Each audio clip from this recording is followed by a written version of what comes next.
What's up? What's up? This is the ChoppedByT podcast where we get real, raw, authentic conversations. I'm your host, T. And to the right of me, we got... Yeah, my name Young Mark.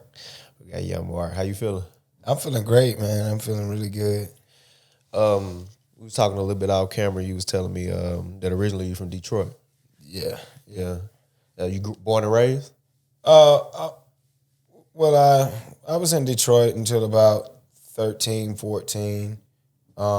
Then I moved to Tennessee. Yeah. I was born there, raised there a little bit, you know. Yeah. I then came down here and adopted the Southern slang. I've been down here so long. For sure. What made you come this way? Like my whole family really moved down here. Mm-hmm. My pops was, he was looking for a different career field. Yeah. So, things got bad in Detroit for us. My father had died and my mother, she wasn't doing so well. So I went and lived with my grandparents and we just all kind of moved down here. How your pops die? My father died in prison. He was young. He was 23. He was doing a lot of bad shit. And he got life in prison and he just checked out early. Yeah. Yeah. How did that affect you? Did you ever get a chance to build a relationship with him? I was really young, when that happened. Yeah. So I was like 5, 6. So, you don't really feel it like when you're that young, you right. know, versus like if I was 17 or 18 and lost my pops, you don't really.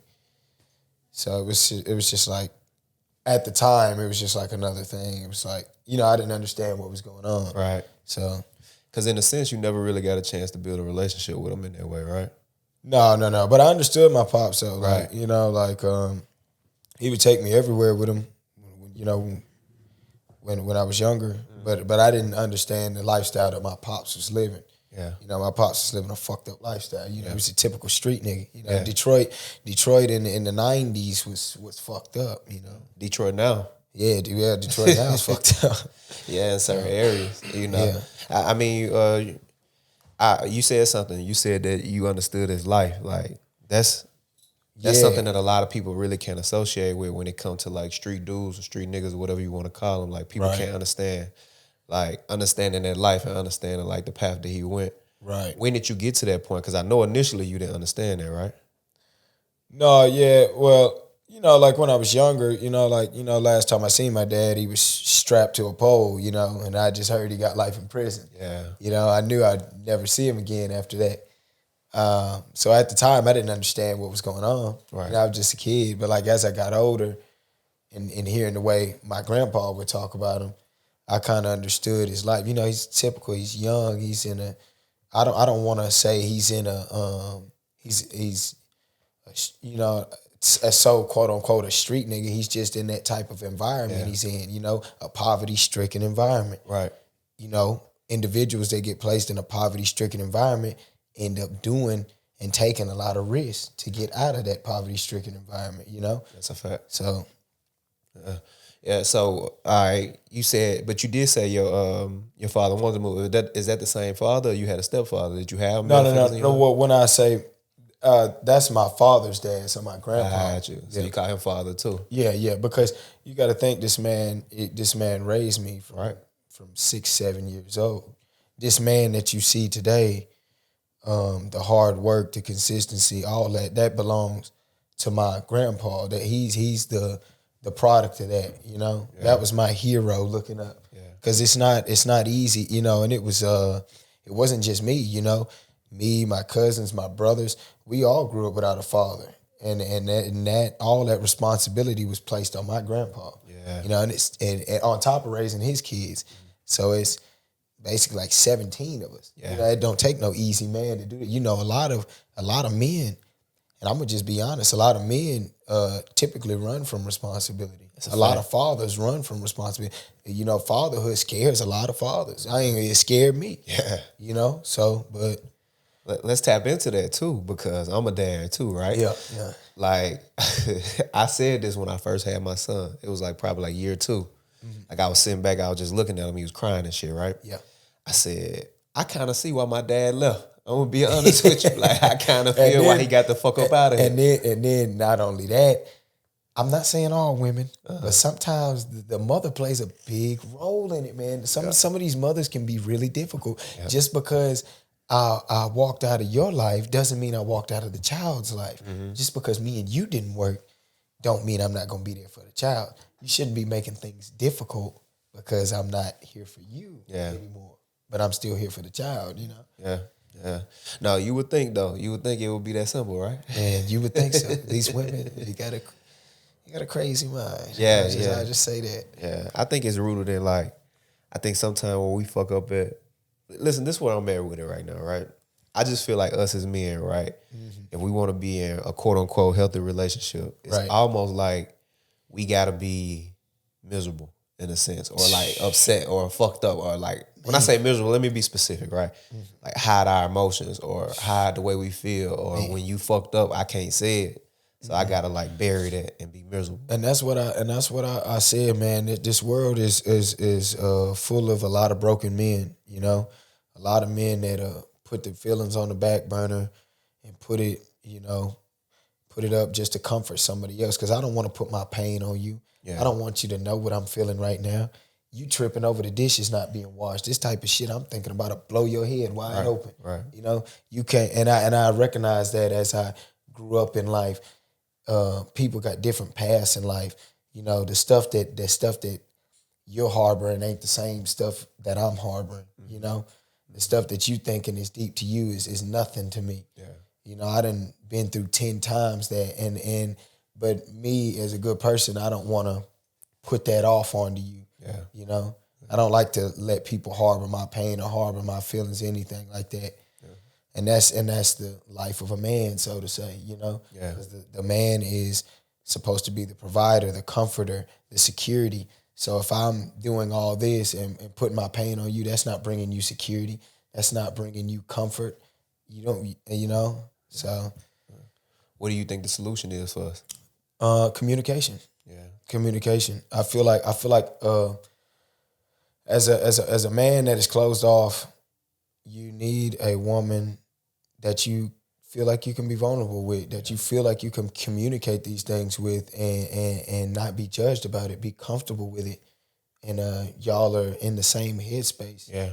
And y'all are comfortable with each other. Y'all are comfortable being vulnerable with each other. Yeah. And it don't look weak. Yeah. You know? You get it hard too. You a bright nigga, you get it hard, don't it? Oh yeah, man. Yeah, you get it hard. Y'all done had a rough past 20 years, I say. Y'all get it hard. They love saying y'all acting sensitive. They've been hating on light skin since Chris Brown. Yeah. Nah, they love that shit. That's because they hate, they hate us because they probably had a light skin in their life that broke their heart, or they got a baby daddy.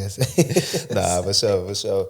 But I mean, I want to get back to your grandfather because you spoke passionately about him, man. I can appreciate that because that's something that I missed in my life and that I currently miss in my life is just good men, right? Because that shit don't stop as a kid, you know. It keep going. So good men, that's something that I've missed in my life.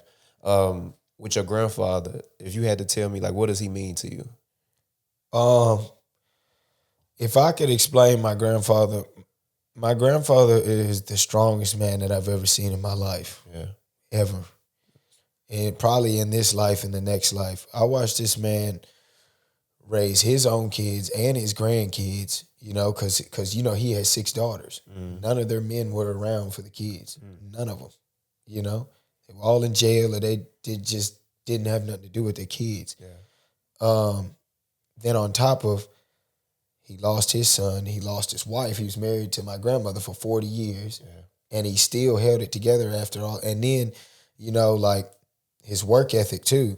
You know, I seen this man work 2 jobs all his life. Yeah. You know, he would go to sleep for 2 hours and then go back to work. I've never seen anything like that. Yeah. I've never, you know, so when I was younger, it was like, man, that's like my superhero, you know. He would take me to work with him and I always used to look at him as this big, strong man, you know, like he had such big hands. I would work with him and I felt like he was my protector. I felt like nothing could hurt me when I was around him because I seen him go through so much. You know, I used to see my grandpa bleed all the time working and it would be nothing to him. Yeah. And so I always used to look at him as just as such strong individual. Yeah. And I felt comfortable around them, you know. Dudes back then was built so different. Man, they was built different. They was built because my grandpa right now, he's 70. He still gets up and goes. He works outside every day. Yeah, and that's just crazy to me. Yeah, and probably won't stop. Man, it won't stop. Well, he told me. He said, if I stop, I'm gonna die. Yeah. So, nah, that's it. So fast forward, what was life when moving to Tennessee? You here? You 14 at this point. You in high school. Like what is life like? At this point? We see it was a lot different. You know, even the slang terminology. I want to say, because I was going to school. Hey, can I get a pop? Let me have a pop. Let me have a pop. What is a pop? You know, what are you talking about? A pop? A soda? You know, I was saying a bunch of stuff like in Detroit we call donuts funkle. I never. You know heard what I'm that. saying? Like it's different slang terminology. You know, so it was kind of different, and then the way that we dressed. Yeah, I was coming to school in baggy pants, the long t-shirts. You know, that's the stuff that we was into. But I'm an individual that adapts well to my environment. Right, I adapt quick too. But it was definitely, you could definitely feel the difference. You know, and it was a total change. It was like from the tip of the north all the way down south. Yeah, you know. Yeah. So in Tennessee, all places. Yeah, no, but I just asked because I know it can be a culture shock, especially when you spend almost 2 decades of your life in one space, and then you come here and then you have to adjust. Yeah. So, what got you into music? Have you always been a music guy? Yeah, because I didn't want to like create music like when I was younger. Like I didn't want to create music up until I was really about 18, that's when I kind of started messing with creating music. Yeah. But like when I was younger, I would just love the tune. I was just so like my IQ for music is so high. I would love the, getting and watching 106 in Park when it would come on or VH1 Top 20. And I would look at it, man, I want a music video here one day. Or just singing a little tune. And then, like my cousins, they all rapped. Yeah. They was around me, they rapped. Man, I used to, man, you rap good, man. I just want to be in the room and hear these guys, So, and then, just watching people like I said, 106 in Park, you watch all these different groups like No Limit, then you had the Hot Boys, and then, G Unit, 50 Cent and them. And, you just watch them growing up and you're like, you get a certain type of passion and love for music. Yeah. And when did you make your first song? I think 18. Yeah, 18. So I was coming out of high school, and me and my brother. I got another brother. He's in Texas now. We made a tape together, and then I was, I liked the love and the reaction response that I got off of it. Yeah. It was like a high. And I loved that feeling, and then I knew I wanted it ever since. After that, I just knew I wanted it. Yeah. Now it's nothing like, no matter what it is, because to me personally, I feel like art is life, right? Mm-hmm. So I feel like everything that we do, from the way we step moving forward, is a product of like some sort of level of creativity in our mind. Right. Because my walk isn't the same as yours, right? Definitely. So I think life is art in a sense. So whenever you can create something that somebody can admire it, like that puts you on a different level. No drug can really do that for you. Yeah, definitely. Just to know that I just created this body of work that somebody might relate to, or when they tell you that they relate to it, that's different. Yeah. That's the greatest message I could ever get. And I get those weekly. It's like, your show get me through work, or this helped me, or oh, this happened to me too. And that's a good feeling, and it kind of gives you purpose in life a little bit too. Yeah. Because at our core, that's what we are, servants. We want to be of service at our core. Yeah. No matter what we're doing, even if it's at times it's at service of self, like we want to be servants to our children, to our family, to our community, so on and so forth. Definitely. Yeah. But I agree with you. Yeah. But see, the thing about that is we get caught up in being servants so much that we don't enjoy the fruits of our own labor sometimes. That's it, especially men. And my brother Poe taught me that, I was on the operating table dying. I broke my back, I'm sitting on this operating table with punctured lungs, dying. Yeah. But I had 25, 30,000 on me, taking care of everybody. And, you know, he told me, see, look at you. All that work you done, and you didn't get to enjoy none of it. Yeah. Because you looking out for everybody else but yourself. You know, you keep servicing others and not enjoying and basking in the fruits of your labor. Yeah. Sometimes as men, we got to enjoy the fruits of our labor. Sometimes we got to sit back and enjoy being a king, real men. You feel me? We got to sit back and enjoy being kings. We got to enjoy all this stuff we work for, all these fruits of our labor, you know, and not feel bad about it. That's the biggest thing, not feel bad about it. Yeah. You know? Yeah. So, You almost died. How did that happen? when I was about 22, I got into a bad work accident. I slipped and fell off my work trailer, and my work trailer ran me over. And man, messed me up. Yeah. It did me bad. Yeah. So, What are you thinking in the moments laying on outside of helping people? What are you thinking laying on that hospital bed, thinking that you could die? yeah, definitely. That was the first time in my life I was emotionally and physically just broken. Right. I knew couldn't nobody do nothing. I mean, I couldn't do nothing for myself. I couldn't even get out of bed to take a piss. I can't do nothing. But you know what? In that moment, I paid attention the most because that taught me who really loved me. I got people around me like my pops, you know, that's taking care of me. He seen, you know, that I'm broken in half. I can't do nothing for myself, and he nurtures me back to life. Yeah. You know, because when you're at a point in your life where you can't do nothing for yourself, and you see who comes around and helps you, then that's who really loves you. Yeah. You know what I'm saying? Because me, when I love somebody, I'm getting out of my bed at 3 a.m. for you. I'm doing the things that I don't want to do for you. I'm going to kill for you. I'm going to die for you. And I felt like that type of love that I showed, I never got that in return. Yeah. You know? So. Well, where are you now as far as like the idea, as far as those loved ones who didn't show you that? Do you feel like you're in a place of heal? Or yeah, I'm in a place of healing. I'm in a place of healing. I love you, but it's distance between us. Yeah. You know, that's how I handle situations now. Because I love you. I don't want to hurt you. Yeah. You know what I'm saying? Because I done hurt a lot of people in this life. I'm done with hurting, you know? So anytime I, you know, love somebody or I have problems, distance is the best thing for me, you know? And that's what I told myself. I ain't dropped music in 2 years. Yeah. Because I had a growth period, and through my growth period, I would just think to myself, I could do a lot of things, but I'm gonna handle this with distance because you're gonna feel my absence. You know, it might not get you now, it might not get you later, but you're gonna feel my absence. Yeah, because I love you. I don't want to hurt you. Yeah, you know. So in that moment of when you giving this distance, though, it's what are you doing for you in those moments to heal? I'm in that gym getting my body hard. Yeah. I'm getting tatted bad. You see, I'm tatted bad with my body hard. You know what I'm saying? All my individuals around you will tell me, when I got off that operating table, I was probably about 150 soaking wet. Yeah. I was destroyed. You know what I'm saying? But I just got in that gym and got my body hard, and that's the best therapy for me. Yeah. It's tattoos and gym pain. Yeah.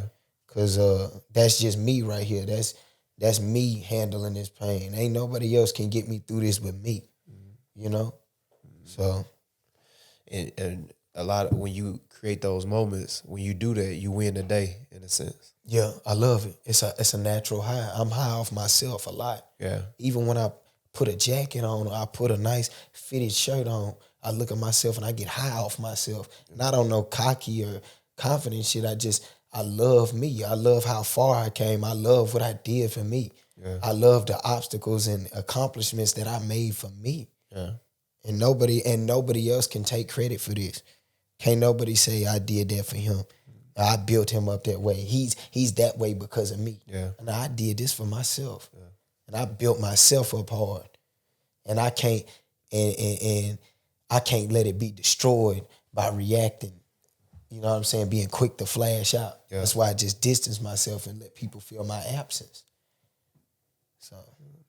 Yeah, no. I'm in that stage of my life as well. Yeah. just distancing myself from people. Because I mean, ultimately, you know, you don't want to kill them. Yeah, straight up. Like if like my thing is like we sit up and we have these conversations, right? Like if we can't talk about it, which clearly we can because I've tried to do that. Mm-hmm. Like I had one of my OGs tell me, if we can't talk about it, then we might as well kill each other, right? Mm-hmm. Now, whatever that logic is rooted in, whether it be pain, whether it be trauma that he experienced, that resonated with me in my spirit, right? Mm-hmm. So when he told me that resonated with me, and that's how I am. It's like we can't really sit down and have a conversation about it, and we're not gonna kill each other. The best solution is distance. Yeah, we need to leave each other alone. Yeah, we need to leave each other. That's like if I got into it, like quote unquote, to say one of my brothers now, I would just be distant. Yeah, because we ain't gonna kill each other. Right. I don't want to see you. I don't want me to be stretched out, and I don't want you to be stretched out. You feel me? Yeah. And that's just what it is. Yeah. Well, hey, we'll figure that shit out down the road. Yeah, for sure. Let me ask you this: what do you think your purpose is? My purpose in life. Yeah. A good father. Yeah, father. I just want to be a good father. I mean, I love the music and I love rap and everything, but like I tell people all the time, I wasn't supposed to be doing this. You feel me? I love music though. I love it. But my purpose in life is to be a good father. You know what I'm saying? Because I didn't have that growing up. I didn't have that quote unquote household love or that 2-parent household. Yeah. With the, you know, I was raised up off of tough love. Yeah. You know? And that's why sometimes I blame myself for a lot of failed relationships that I've had in my life. Yeah. You know? I've messed up on love. I've messed up on friendship. I've messed up a lot of things in my life, but I know this right here, this type of fatherhood, I can't mess this up. Yeah. This little girl is a blessing to me, and she looks at me like her hero. Yeah. And I can't mess that up. Shit, you know? You got a girl? Yeah. Yeah, that's crazy. It's tough. Yes, I know it. I was praying not to have a girl. Man. I couldn't handle it. Yeah, man. I don't think I could. How did she change you? My patience. Yeah. My patience. I was an impatient dude. Yeah. But my patience. And it made me to step into my role as a protector more, you know. Because I know when she's around me, she keeps me tight. You know, she keeps me level-headed. You know, I got to, when I walk into this store, I got to know the exits out of here. I got to watch everybody that's moving around here, you know, just in case something happens or something, you know.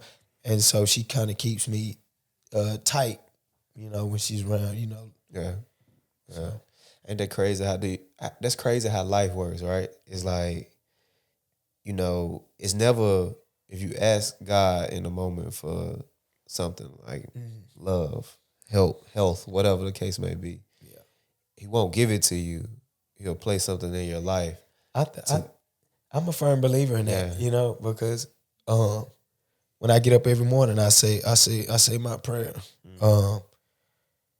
I get up every morning, I tell God to protect me from all the things that's trying to destroy me, protect the things that love me. I pray for guidance, I pray for peace, and I pray to be humble. Amen. And then, you know, I prayed to God to give me strength. Yeah. Make me strong. And he put obstacles in my way to make me strong. Yeah. You know? Yeah. Like even if it's just a tattoo or something. Yeah. Shit, tattoos hurt. I ain't gonna lie to you. That shit hurt. Tattoos hurt. Yeah. But after that tattoo, I said, man, damn, I'm kind of strong or something. You know what I'm saying? You feel yourself get through something. You like, I'm kind of, man, that made me stronger. You know what I'm saying? So. Yeah. Nah, it's crazy though. I think that's what my son was for me. I think, you know, he's the product of the pain that I was feeling in the moment. And when I asked for help, God sent me him. So he the help that I got, you know, because it made me switch gears. Person. I mean, and it was all, I don't know if it was like this for you, but like, it was almost like instant for me. Yeah. It was like instant. Like it didn't happen at first. You know, I was still like, you know, I was kind of like still being a kid, you feel me? Mm-hmm. But like, something just clicked in my mind one day. It just, you know, and it was just, you know, sometimes life forces us to calm down. Yeah, yeah. You know, I want to get back to the music. So, you got any projects, anything coming? Yeah, I got. I got the project, product of my environment coming out. Yeah. It's great. It's a symbol of pain, and it's a symbol of everything that, you know, that made me who I am. Yeah. Like the name speaks for itself. I'm a product of my environment. Yeah. You know, I'm a product of my pain. I'm a product of my success. You know, and it's just everything. It's emotion, pain, everything. You know, Yeah. and it's just something. You know how you say something, you wholeheartedly believe in it. I wholeheartedly believe in that. Yeah. I'm a product of my environment. Yeah. What's one of your favorite songs off of it? Have you put it out yet? Is it out yet? No, it's not out yet. Not out yet. But I say one of my favorite songs is the intro on it. Intro, yeah. I love the intro on it because it come on and it basically tell you what the whole project's about. Yeah. You know, and I got my brother Poe on the intro too. So it just tell you what the whole project's about. It's everything. You can feel it. Yeah. It's that because when I would listen to music growing up, you know, you hear tunes and hey, that sounds good. Right. But I'm gonna tell you this: a person is gonna forget a sound. They're gonna forget an image. Yeah. Forget a look. They're gonna forget what you did, but they ain't never gonna forget how you made them feel. Facts. And that's what I wanted to do with my music. I wanted to give them something they can feel. Yeah. When you hear this, you feel it. You relate to it. So. When does it drop? Do you know? Do you have a date for it? I don't have a date for it. I'm still working out the kinks and I said, well, I'm probably looking for mid-April, end of April. Yeah. No, that's shit. I'm looking forward to it too. I want to hear it. You got me sold. It's real nice. Yeah. So okay, with the project itself, you said a product of my environment, right? Yeah. So with the project itself, product in your environment, how does it reflect your environment in what way? Because I know you said you went through pain. What does that look like? What does the project entail as far as the pain that you went through? Just like as far as like falling out of relationships with love, yeah, or having problems, like, you know, because we have the most problems with our family. Yeah, that's crazy to say, bro. Yeah. We harbor the most pain from the way that we grew up. I didn't grow up with love. I didn't grow up with a structure. You know what I'm saying? I always tell people always ask me, why have you don't run from anything? Because where am I going to go? Right. I don't have nowhere to go. Where am I going to go home to get me? Ain't nobody there. Yeah. And that's just what it was for me. It was just a product of pain, you know? And yeah. Nah, that's real. That's real. And it resonates with me because shit, I'm at odds with my family right now as well. So I think a lot of people I think that's the journey of manhood too, because you get into that stage of that stage in your life, that episode where it's like, yeah, I got to be at odds with these people because I'm finding myself and growing into who I need to be. Because I was speaking to my brother Poe about this. One night I was telling him, sometimes people are placed in your life just to be boosters. Yeah. When you see a rocket go up in the air and you see all the shit fall off of it, that's all the people that's in your life. Right. You can't take everybody with you. Everybody's not going to make it to the altitudes that you go into. Yeah. They don't have the type of mindset and the resilience that you have, you know? And that's just what it is. It hurts. Yeah. I got a lot of members in my family that I used to ride around, drink lean to all day, listen to the greatest songs all day. I mean, I thought we was going to die together. Yeah. You know? And then the path that I'm on, I can't take them with. Yeah. And that's just what it is. Yeah. And that's just a part of life evolving. That's what it, you know, people evolve, people change. That's just what it is. Yeah. That shit hurt though. It does. It hurts. Yeah. It's the most excruciating pain ever. Yeah. So now where are you in your life? Mentally, physically, spiritually? Where are you at in your life now? I don't want to say I'm at peace. Because, you know, you hear a lot of people say they're at peace. I don't want to say I'm at peace. I'm still focused and not satisfied on the man that I am today. No matter how good this looks or how good my physical fitness is, I'm always grinding and trying to be consistent. I'm never satisfied, you know. But I will say I don't bother with things that I can't control. Yeah. You know, like if somebody, if I don't, you know, if you don't love me or if you don't like me, I can't control that. I'm not going to lose no sleep over it. Yeah. It is what it is. Yeah. You know, so I just try to focus on the things ahead. Yeah. You sent me a message on IG. It was in response to a woman. She was talking about love. On my last episode, she spoke about love, right? Yeah. I want to ask you, like, as far as love, one, can you define love for me, and what does it mean to you? But two, where are you at as far as loving? Let's just say women. We won't even talk about homeboys, partners, and shit like that. Let's just say women. I'll say this. My definition of love is finding satisfaction and pleasure in you, or pleasure in somebody that I love. It don't even have to be a woman. Yeah. Somebody that I love. I find love in knowing that you got a smile on your face. Yeah. I made you feel comfort, or I'm pleasing you and you feel good about it. Or you around me and I'm making you smile. That's my definition of love. Yeah. I find satisfaction in the gratification of you. Yeah. And that's because I grew up from a troubled childhood. I grew up from a lot of pain. I grew up from a lot of trauma. Yeah. There wasn't too many smiles from where I'm from. Yeah. And that's just what it is. Yeah. That's something though, because a woman I'm dealing with right now, she told me that a lot of this shit that we go through or that we say, she said a lot of the shit that come out of my mouth is a response. It's a trauma response. She said you exist in flight. I mean, in fight instead of flight. You exist constantly in fight. Right. And you can't sustain that over a long period of time. Right. I disagree with that too, though, because this is what I said. I said, I'm the nigga that's gonna go over the hill. Like, all right, Okay. take us back 20,000 years ago. It got interesting now. Yeah, take us back 20,000 years ago. We in a tribe. We in like little huts and shit, whatever we in, right? Right. Like niggas like you and me, we gonna be the motherfuckers that go send over the hill to go handle that because we don't want them to come down and kill us. Definitely. Because they gonna come down and kill us eventually. So they gonna send motherfuckers like myself and like you over there here to go handle that. And some people will put a label to it. They might call it the psychopath, the crazy, the whatever the case may be, the person that's constantly rah, whatever they want to put it as. But we the motherfuckers that's gonna go over the hill, and you need those type of people. I said, I think I can exist like this forever. Like, and fight forever, because that's what I do. Yeah, because, well, that's the job of a man. Like I said, the man brings security, he brings comfort, he brings safeness. Hey, look, you don't have to love me, but you're going to respect what I'm doing. Yeah. In the end, you eventually going to see it. But you know what she would say that? That's a trauma response. It is, and I'll agree with her in that part, because it is, because as, like I said, as broken men, we got a lot of trauma from our life that we got to separate ourselves from. Yeah. You know, it's like a snake shedding its skin. You got to shed your skin from that old life. I was talking to Poe the other day, we was talking about something, and I tell him, I'm just a dirty nigga from the hood. Yeah. I'm happy to be in this room. Yeah. I'm happy to be everywhere I'm at. You know what I'm saying? I'm just a humble nigga. But then I also got to recognize I've been touching money for years. Yeah.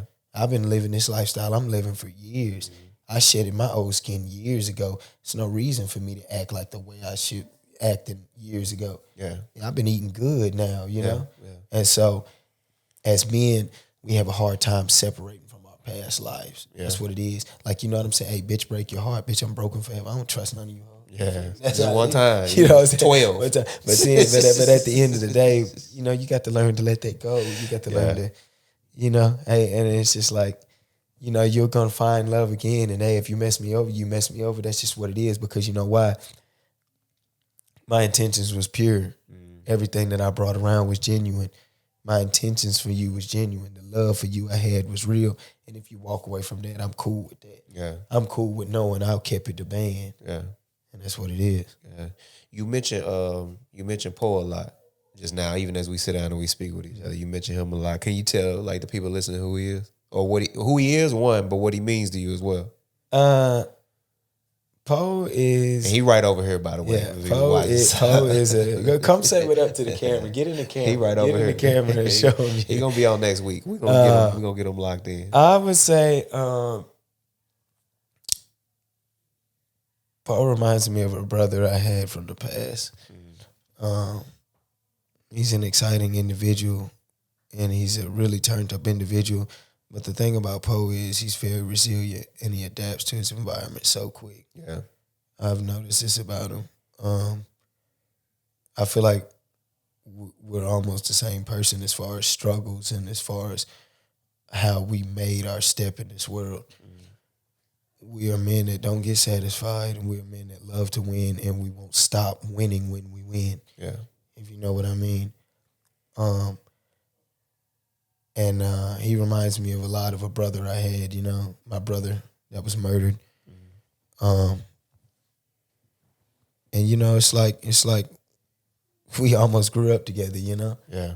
And I love to be around him. He gives me a great feeling. Just, you know, we talk about music all day. We've stayed on the phone for an hour, 2 hours. Yeah. You know, just talking about music, you know. And yeah, it's a great relationship. And you gotta hold on to relationships like that in your life, because it ain't too many real niggas left in this life. The real niggas is a dying breed. Yeah, it's a lot of bitch ass niggas. And not to say real nigga. I don't even want to use that term real nigga. He's just a genuine individual. He's a good person. Yeah. You know? Yeah, no, it's a lot of bitch ass niggas out here. It is. It's a lot of bitch ass niggas out here. But that's okay though. You got you a real one. You got to hold on to him. Definitely. You know, that's what I asked that because, you know, I got a partner like that. I got a few partners like that, you know. Somebody that you can, you know what I'm saying? Because, look, you can do this shit yourself all day, you know what I'm saying? But sometimes, you know, you need a little guidance. You need a little advice sometimes. Mm-hmm. You need a little somebody to talk to sometimes. Yeah. You know what I'm saying? A counsel. That's what it is, you know? And not only that, just somebody that could be here with you that can relate to the shit that you're telling them about, you know? Yeah, no, that's what I call my group of like 4 people, my council. Like it's when I try to, because I know me, sometimes I react because that's the nature of like how I grew up. Yep. You have to react. You react, right? So I know sometimes I react and I've been fucked up. Yeah, like, that's fucked up. And then see, that's crazy that you said it. And that's exactly why I don't react a lot in this life. Yeah. You know what I'm saying? Because me being the individual I am, I grew up from a lot of pain, so I'm a very violent person. Yeah. You know what I'm saying? My younger age, I was a very violent, I done beat a lot of niggas up. I done a lot of shit to a lot of people, you know what I'm saying? But now, the new man I am today, I don't want to react and then have to apologize for it later. Yeah. So I know if I get the beating with you, I'm going to have to apologize to you. We're going to have to make amends. I don't want to even do that, you know? Yeah. So that's why I try to avoid it at all costs. Mm-hmm. You know, we can react. Yeah. The situation get the best of us, and we got to go back and put the head down. I'm sorry, and we got off on the wrong foot. I don't want to have to do that part, you know what I'm saying? Because that's vulnerable. Yeah. You know, I ain't got a problem expressing my vulnerability, but I could have avoided that. Yeah. You know, so... Yeah, just try not to, and that's a part of growing up and being in manhood as well. Mm-hmm. Just don't be so reactive. And then, you know, and this part is being a man. Yeah, you don't have to exhibit every situation with violence. Yeah, and I had to learn that when I was younger. Nigga disrespect me when I was, I'll punch him in his mouth. Yeah, I'm gonna go do something to him, but that's not how every situation has to be handled. Yeah. You know? Yeah, sometimes violence is necessary. Yeah, sometimes it is. You know, if you push me to that point and if I feel like I'm really threatened like that, but a lot of times, hey, I step on the scene, this dude hate, I'm going to vacate, I'm going to let the clown have the circus. Yeah. Because you become a clown when you entertain a clown. Yeah. I can't entertain no clown shit. Yeah. Yeah. Especially if a person that's here and you up here, and they throwing rocks. They sitting there throwing rocks, trying to get you to come back down here. Yeah. Hey, because look, a lot of people love you when you're in the hood. When you make it out the hood, they talk bad about you. Yeah. Because they want you back in the hood. Yeah. Hey, you had a lot of friends when you was broke. Yeah. When you start getting money now, as you changed and you doing this and you don't like me this no more. And yeah, it's, you know, it's just an example of life. Yeah. You know? Yeah. A lot of people don't like your accomplishments. They just like to see you fail. Yeah. Yeah, and it remind them of who they are too. Mm-hmm. Definitely. Yeah, that's crazy. That's crazy. That's deep right there. Yeah. That's definitely. Yeah. They keep looking at, you know, a lot of people look at the old you and just can't believe that you are where you are right now, you know? Yeah. Because they're still stuck in that. You know, and that's a lot to deal with them too, though, because they didn't evolve. You know, a lot of people, they just stay the same their whole life. You know, and that's fine if they at peace with that. Yeah. You know, it's their life. But then they'll see people like this and go up, and they'll just be staying the same. Yeah. Like, look at him, he think he better. Yeah. Bitch, I am. I love it. I love it. I love it. Nah, for real though, man. It was I could sit up here and talk to you all day. It was good having you on. I appreciate you coming by Definitely, too. man. And anytime you want to come by, however, you know, you got my location now. I'm actually moving soon, but this whole setup, but you know, whenever, just hit me. And it was a great conversation, man. Yeah, it's a great conversation. Yeah, you always got a place here. Anytime you need me to, you know, post something, do something. When you got your project coming out, just share it with me, and we can. I see you do. Do you do a little music too?